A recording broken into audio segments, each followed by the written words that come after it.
السلام علیکم دوستانو، شیردل تخنیکی معلوماتی چینل ته ښه راغلاست.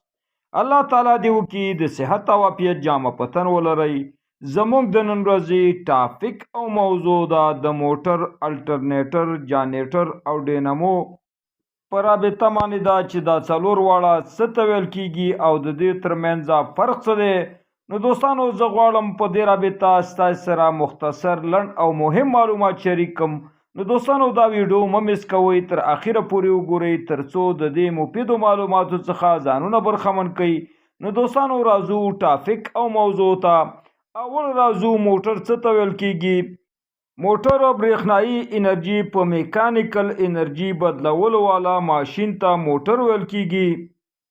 په ساده سیستم موټر هغه برقي ماشین ته ویل کیږي چې برېښنایي انرژي اخلي او میکانیکل انرژي بهر ته سپلای کوي.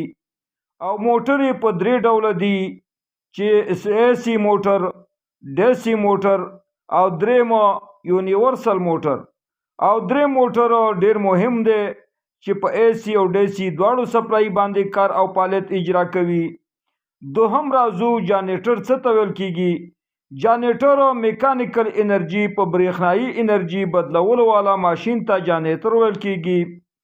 او په مکمله توګه جانیټر د موټرو برعکس برقي ماشینونه دي.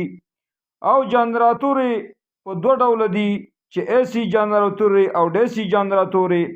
AC جنراتور هغه دي چې AC برق سپلای کوي او DC جنریټر هغه دي چې DC برق سپلای کوي. دریم راځو الټرنیټر څه ته ویل کیږي. هر هغه ماشین چې د شاپ یا پولۍ د ګرځېدو په واسطه باندې یعنی روټیشن او ریګولیشن په واسطه باندې بهر ته AC برق سپلای کوي، دې ډول برقي ماشین ته دوستانو الټرنیټر ویل کیږي. څلورم راځو ډینامو څه ته ویل کیږي. هر هغه ماشین چې د هغې د شاپ یا پولۍ د ګرځېدو په واسطه باندې DC برق بهر ته سپلای کوي، د ډینامو په نامه سره یادېږي. نو دوستانو، دا وه زموږ د نن ورځې ټاپک او موضوع چې د موټر الټرنیټر جانیټر او ډینامو په رابطه باندې وه. نو دوستانو، که غواړئ د برق تخنیک څخه ځانونه برخمن کړئ او خپل هر قسم برقي وسایل په خپلو کورونو کې ترمیم او جوړ کړئ. نو دوستانو، که زما چینل مو نوی سبسکرایب کړئ، زما چینل در سره سبسکرایب کړئ. او که دا ویډیو مو خوښه شوې وي، در سره لایک او شیر کړئ د خپلو ملګرو سره ترڅو خیر او پیدې ټولو ته ورسیږي.